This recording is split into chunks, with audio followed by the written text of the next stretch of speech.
Dernière sortie du Trésor pour ce qui est de cette semaine. Mesdames, Messieurs, merci de rester fidèles à Canal 2 International. Un seul titre au menu de ce Trésor.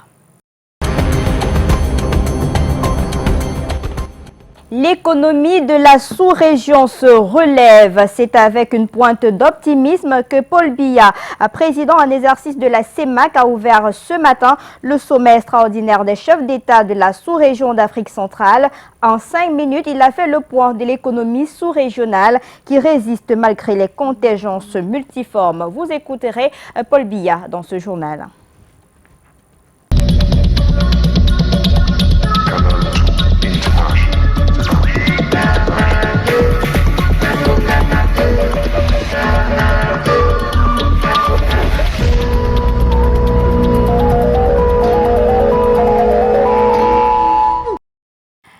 L'actualité est dominée au Cameroun par ce sommet extraordinaire des chefs de l'État de la communauté économique et monétaire de l'Afrique centrale au Palais de l'Unité à Yaoundé. En 3 ans, depuis le sommet de 2016, les résultats ne sont pas certes spectaculaires, mais la situation économique de la sous-région Afrique centrale se stabilise selon les chiffres publiés il y a quelques instants seulement par le président en exercice Paul Biya, avec moins de 3% du taux d'inflation. La dette publique se chiffre à 50% du produit intérieur brut. Je vous propose de réécouter l'intégralité du discours du président en exercice de la CEMAC, Paul Biya. Mesdames, Messieurs, je voudrais tout d'abord souhaiter à vous-même ainsi qu'aux délégations qui vous accompagnent une chaleureuse et fraternelle bienvenue à Yaoundé, en même temps qu'un agréable séjour parmi nous.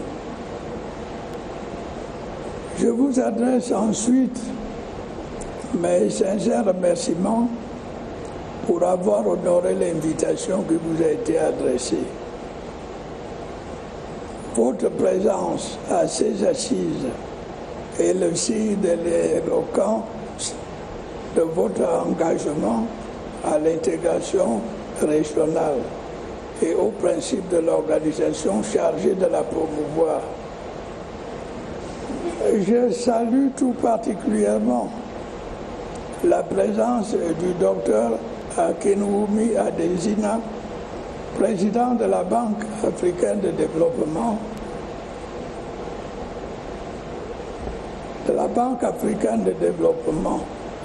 ainsi que celle des représentants de la Banque mondiale, du Fonds monétaire international et de la France.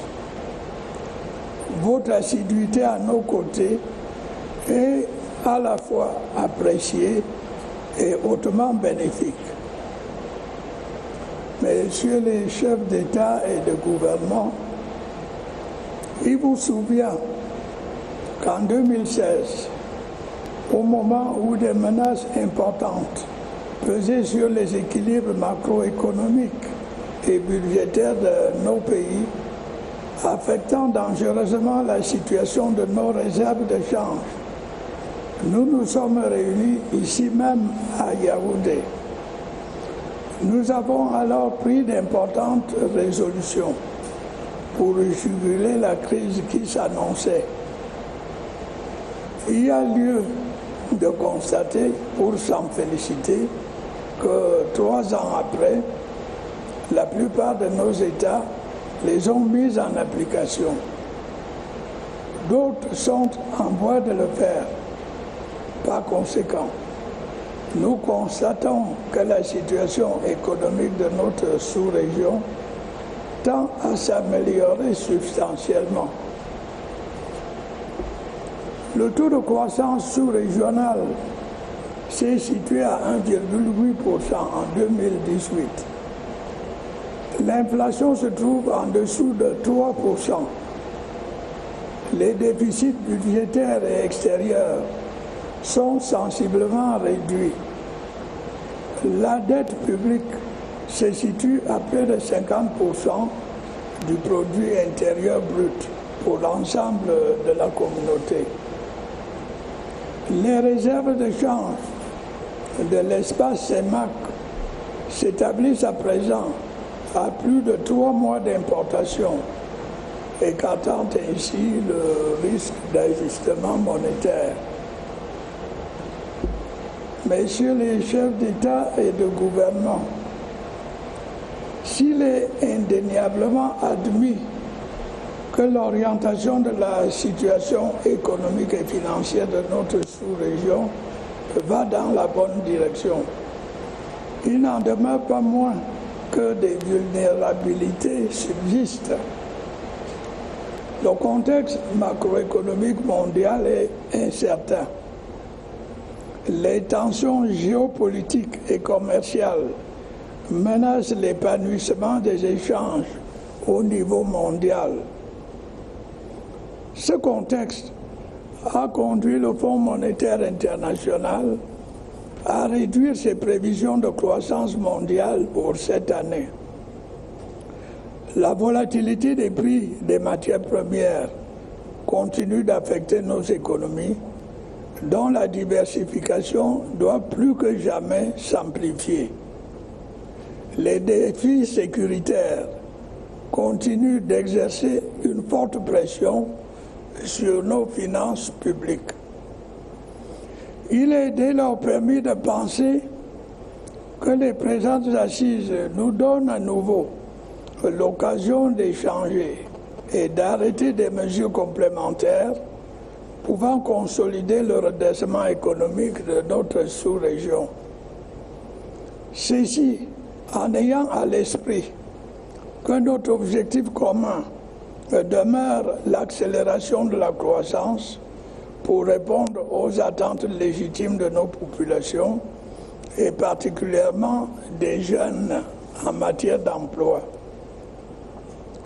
Messieurs les chefs d'État et de gouvernement, en ma qualité de président en exercice de la CEMAC, je saisis cette occasion pour adresser en votre nom nos remerciements sincères à nos partenaires au développement, dont la contribution a permis à notre sous-région de retrouver ses équilibres économiques intérieurs et extérieurs. Je salue particulièrement l'action de Madame Lagarde, ancienne directrice générale du Fonds monétaire international. Je sais gré par ailleurs à la Banque mondiale, à la Banque africaine de développement, à l'Agence française de développement pour leurs importants appuis budgétaires et le soutien aux réformes structurelles. Toutes ces institutions ont partagé en 2016 notre action en faveur de solutions concertées. Leur précieuse contribution est une fois encore sollicitée pour que les pays de la CEMAC accèdent comme ils le désirent au statut d'économie émergente. Notre sous-région, vous l'aurez constaté, reste déterminée à poursuivre ses efforts de développement durable et de progrès, en dépit des multiples obstacles qu'elle pourrait rencontrer. Notre sous-région veut demeurer résiliente, elle veut demeurer debout, elle veut demeurer un pôle de stabilité et de prospérité. Je vous remercie.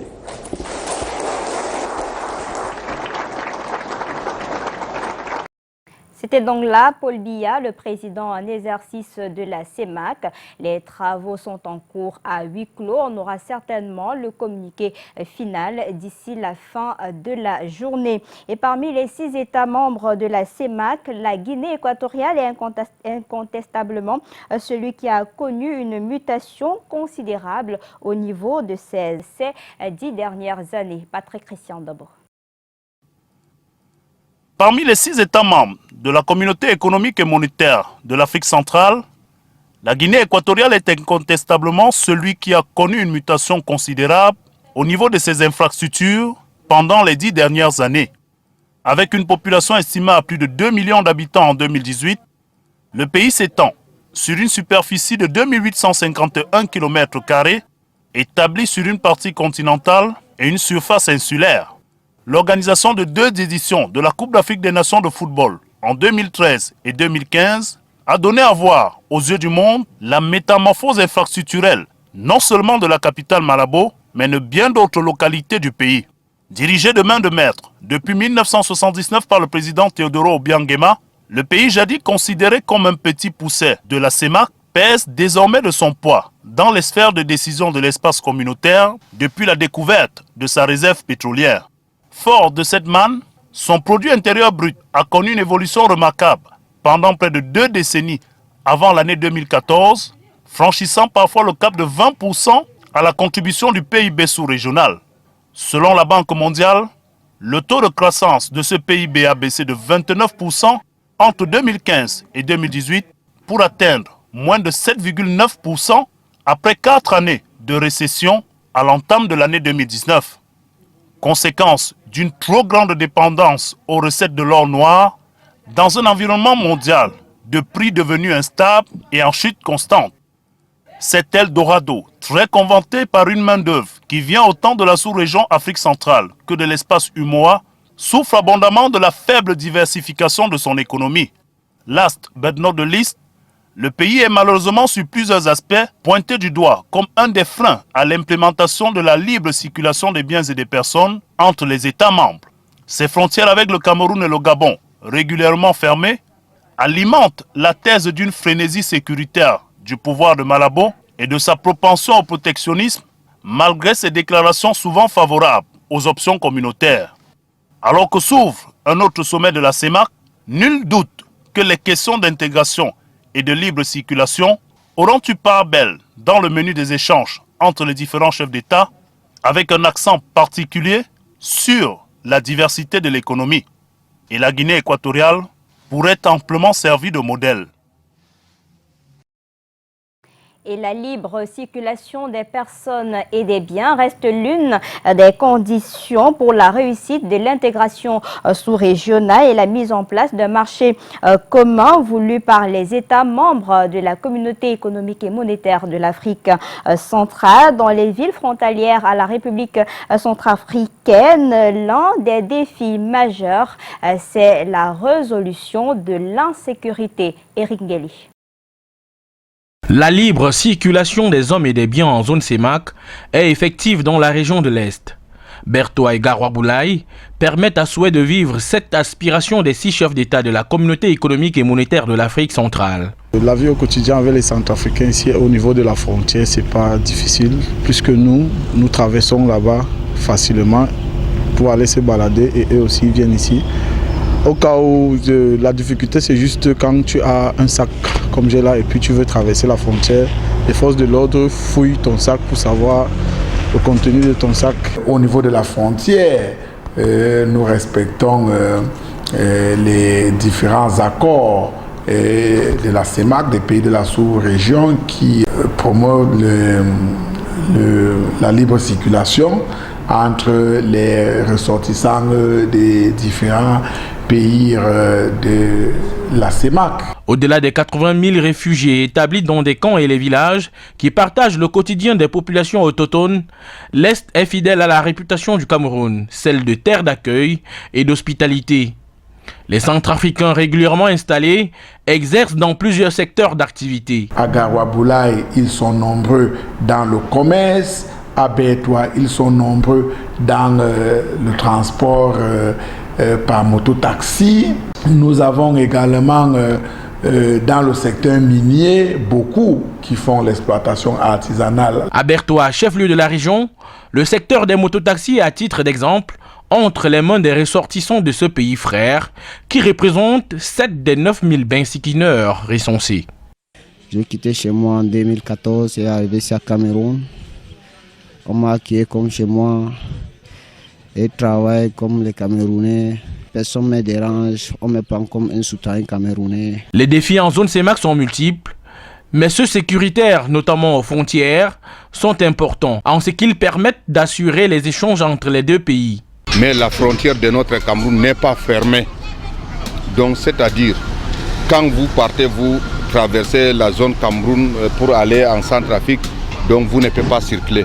Une préoccupation constante des autorités qui sillonnent alors de temps en temps les positions militaires pour assurer les populations. Vous savez que la région de l'Est a une frontière commune avec la République centrafricaine. C'est pour dire que tout ce qui se passe là-bas a des répercussions dans cette région. Grâce aux efforts des deux gouvernements, Camerounais et Centrafricains se sentent à Bertoua, Garoua ou Colomine, comme à Boire, Bangui ou Bossangwa. Et c'est tant mieux pour l'intégration sous-régionale en construction. Et cette intégration sous-régionale est également mise à rude épreuve dans le sud Cameroun. Cette partie du pays est frontalière à d'autres pays voisins. Ambroise Fogui. Des clichés de certains postes frontières communs du Cameroun avec ses voisins, le plus souvent barricadés et militarisés. On dirait un film sur l'état d'urgence que non. Ces images sont tournées 60 ans après le concept du fondement d'une Afrique centrale. On parle ici du 8e plus grand espace commun au classement mondial. De l'Union douanière et économique, réplique des cendres de l'Afrique équatoriale française en 1959, à la communauté économique et monétaire des États de l'Afrique centrale en 1994, la rhétorique intégrationniste dans cette sous-région de 52,5 millions d'habitants, malgré un cortège de contradictions entre pairs, est sur le chemin de la prospérité. Je voudrais d'abord remercier mon homologue frère de m'avoir permis de venir magnifier le vivre ensemble de la nation camerounaise à travers ce grand défilé qui a été très coloré. J'ai vu la participation de beaucoup de la population et puis ça me fait voir que nous sommes heureusement des frères, des pays amis. C'est pratiquement l'unité de la région que nous vivons ici à l'occasion de ces fêtes solennelles. Parmi les pieds d'achoppement entre les États membres de la CEMAC, la question querellée de la libre circulation des personnes et des biens, ce point précis est entaché d'allégories ménagées principalement par deux États. Les mythes de l'invasion démographique, de la spoliation économique, de la perversion sociale et de la délinquance d'origine étrangère sont vigoureusement ancrés dans les consciences nationales au Gabon et en Guinée équatoriale. Immigration, libre circulation, mythe, obstacle, rente migratoire, voilà le glossaire qui fait outrageusement mal et crée régulièrement des tensions politico-diplomatiques entre les 6 États membres de la communauté. Les fonctionnaires de l'Ambaréné au Gabon et Justice Football Club de Bolova. Ici et là, des initiatives de rapprochement des peuples tous azimuts entre des ressortissants du Cameroun, du Congo, de la Guinée équatoriale, du Gabon, du Tchad et de la République centrafricaine. L'accueil. Sincèrement, quand nous partions du Gabon, on ne s'attendait pas à ça. On ne peut pas vivre plus que ça. C'est difficile d'aller raconter ça à nos parents. Il faut vivre. Et comme on a des films, sincèrement, quand ils verront ça, ils comprendront que nous vivons avec une forte colonie camerounaise à Lambaréné. Très forte colonie.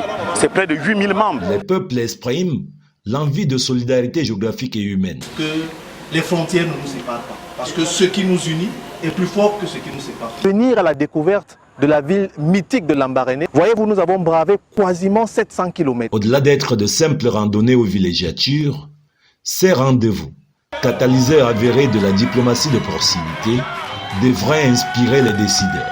Vivement que la CEMAC des politiques prenne écho de celle des peuples.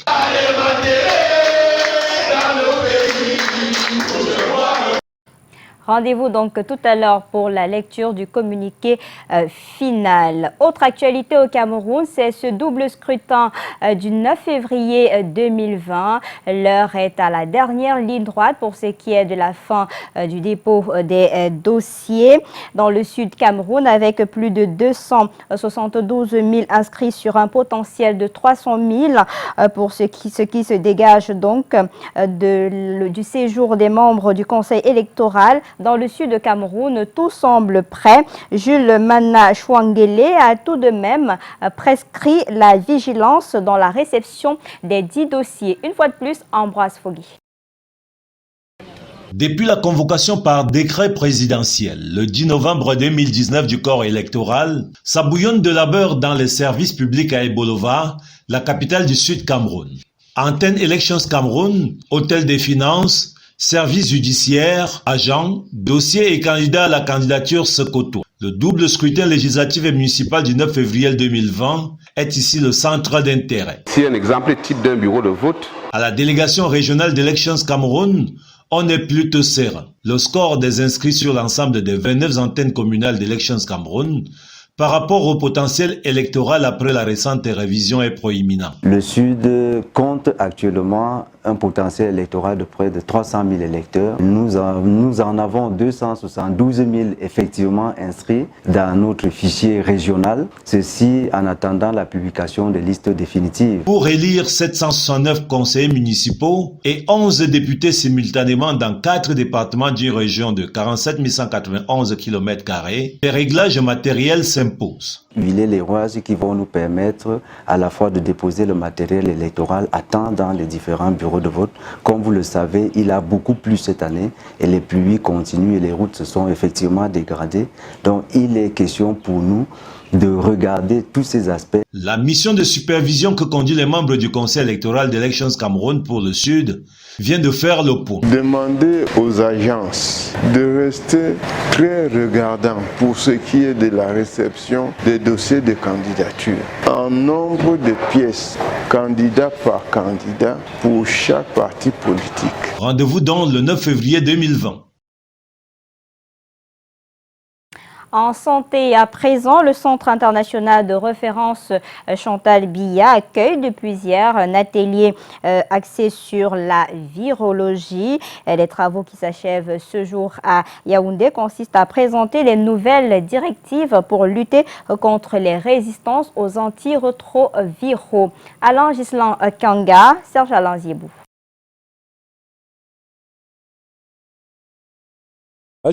Passe à une étape supérieure. L'heure est désormais aux nouvelles directives et lutte contre la résistance de la maladie aux antirétroviraux. C'est l'objet de l'atelier national de virologie ouvert ce jour à Yaoundé. Il est question de mutualiser les efforts pour un plan d'action 2020-2024 contre les résistances au VIH. Les règles et les guidelines ont changé beaucoup dans l'année passée. Nous avons des informations nouvelles qui nous aident à dire que le traitement doit être changé rapidement dans les pays avec ressources limitées, essentiellement parce que nous avons des médicaments nouveaux qui ont une capacité de contrôler les virus plus fort que dans les pays. Le Cameroun veut désormais utiliser des médicaments plus puissants expérimentés dans d'autres pays.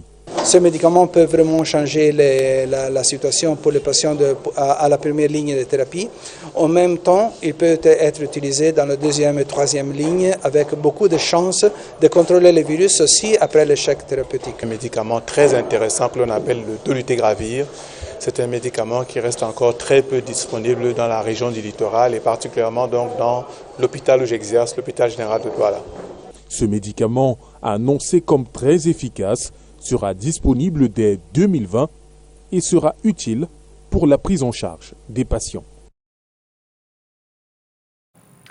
Ouvrons donc cette information en culture. Le festival du film sahélien égaye la ville de Maroua dans la région de l'extrême nord. Depuis quelques jours, de nombreux amateurs et professionnels du cinéma y assistent pour partager leurs connaissances et valoriser le potentiel de cette ville du Septentrion. Un festival axé sur la lutte contre l'insécurité. Des précisions avec Vanessa Melakamdem et Aminou Aliouma. Maroua, capitale du film sahélien depuis ce 20 novembre 2019. C'est à cause du FESFI, le Festival international du film sahélien qu'elle abrite. Acteurs, comédiens, producteurs et amateurs de cinéma sont nombreux à y prendre part. Le programme, les activités, affiches, projections cinématographiques, formations, conférences et plusieurs autres activités connexes. La particularité de cette édition, c'est la mobilisation des jeunes, la mobilisation du public, la participation et l'accompagnement aussi de certains partenaires. L'extrême nord deviendra un village planétaire. L'extrême nord va accueillir, j'allais dire, le monde, parce que nous avons 10 pays qui sont là. Nous avons des films venant un peu de partout, ainsi que du Cameroun. Donc l'extrême nord abrite ce festival. L'extrême nord pourra aussi bénéficier des avantages, du moins, ou bien j'allais dire du professionnalisme de ceux qui viennent. C'est la deuxième édition du festival. Son thème, tourisme, cinéma et défis sécuritaires. Le comité d'organisation voit en cet événement un moyen de promotion de la culture et du potentiel artistique du Sahel. Ce festival m'apporte déjà un plus. Pourquoi? Parce que depuis le mardi, nous sommes en train de suivre une formation sur l'écriture du scénario et la réalisation. En fait, c'est même deux formations. Il y a aussi le jeu d'acteurs. Le Festival international sahélien du film est organisé par l'Association des artistes techniciens du Sahel. Sport à présent, l'équipe de Canal 2 International a affronté mercredi dernier celle du Penalty Launch au centre technique de la FECAFOOT. C'est à Yaoundé, une rencontre qui rentre dans le cadre de la célébration du premier anniversaire du Penalty Launch. Alain Gislan Kanga. Grand moment de football au centre technique de la FECAFOOT de Dia à Yaoundé. Canal 2 International affronte le Penalty Launch. L'équipe de la chaîne verte, d'entrée de jeu, va subir la domination de son adversaire. La défense, composée du capitaine Tabik Larsson et Brand Kamga, vont concéder 2 buts en première mi-temps. L'équipe de Canal 2 va présenter un autre visage lors de la seconde période. Et son intrépide attaquant Ghislain Pierre-Essonneau va réduire le score puis remettre les compteurs à 0. 2 buts partout, c'est le score final d'une rencontre âprement disputée. Un match compliqué, pourquoi on avait en face une équipe du Penalty Launch qui joue pratiquement toutes les semaines, contre une équipe de Canal 2 qui joue une fois après 1 mois ou après 2 mois. C'est pour ça que le match a été un peu difficile, surtout à la première mi-temps. Donc il a fallu qu'on prenne du temps pour prendre nos marques, pour pouvoir retrouver nos automatismes avant d'engager la deuxième mi-temps. C'est pour ça que la deuxième mi-temps a été toute différente, n'est-ce pas, de la première mi-temps. Le patron du Penalty Launch, qui a également mouillé le maillot, justifie la performance des siens par le travail. C'est le travail, c'est le travail. Le Penalty Launch, même quand il joue le Zodi, c'est le travail. Quand il joue au foot, c'est le travail. Au snack, c'est le travail. Donc notre objectif de gagner, c'est à cause du travail. Donc notre objectif, c'est le travail. Au-delà du résultat, l'objectif a été atteint. Vous savez, le Penalty Launch, c'est un partenaire et nous avons décidé d'accompagner le Penalty Launch dans la célébration de son premier anniversaire. Nous nous sommes amusés et c'est ça en réalité l'objectif. C'était ça l'objectif de ce match. Une grande cérémonie est prévue ce vendredi à l'occasion de la célébration du premier anniversaire du Penalty Launch. C'est la fin de ce 13h. À 19h50, vous avez rendez-vous avec Aimé Catherine Moukori, Arnaud Gueffak depuis Yaoundé. À l'édition de ce 13h, Vanessa Mela Kamdem. J'aurai le plaisir, si Dieu le veut, de vous retrouver lundi à 13h. Bon début de week-end à vous.